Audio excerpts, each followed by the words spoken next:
This podcast is sponsored by Release Winery. Every wine tells a story. Each growing season, it's our goal to create an artisan Napa Valley wine of exceptional quality. Join us as the story of this ultra-limited wine continues. Learn more at releasewinery.com.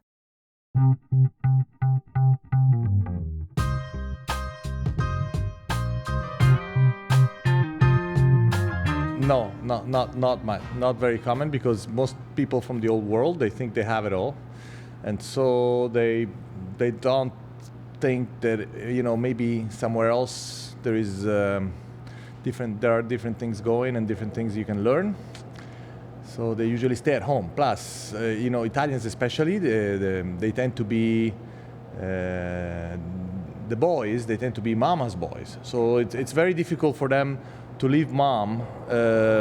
So usually they go to college nearby, and then they come to mom to get the laundry done, and then she feeds them at least a couple of good meals a week.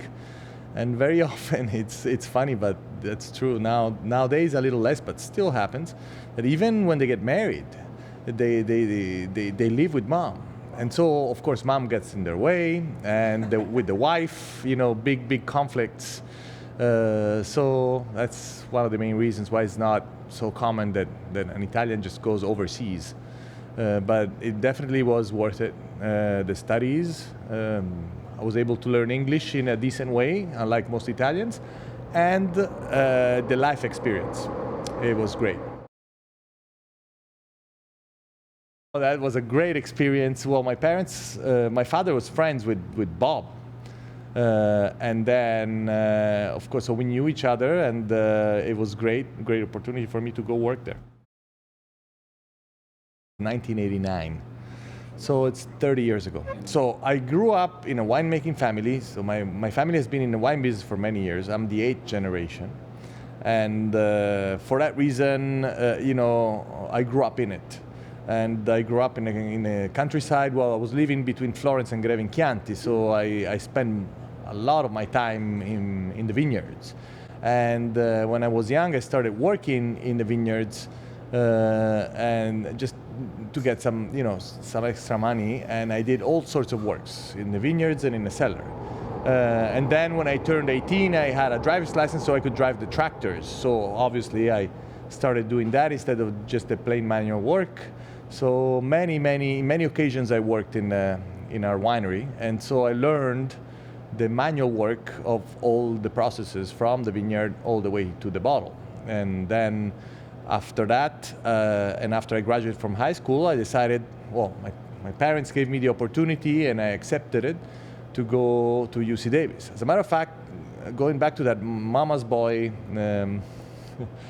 argument that I was telling you before, my choice that was given by my father was try to go somewhere else that is not Italy. Also because Italy didn't have a program that was so specific. They had general agriculture, in which you had many different exams, but maybe one that was somehow related to winemaking. So the alternative was either Bordeaux in France or UC Davis. And of course I picked Bordeaux right away, because I thought in my mind, well, I get a train, on the weekends I can come back, I can see my little turf, my little friends, my little girlfriend, and my mom.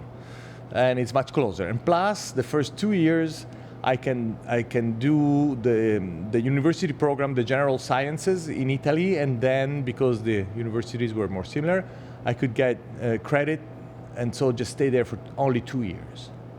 So my father was smart enough to tell me, well, Giovanni, before you do that, go check it out. So I went there, and I did a harvest there, working for a winery. And I gave it a big thought.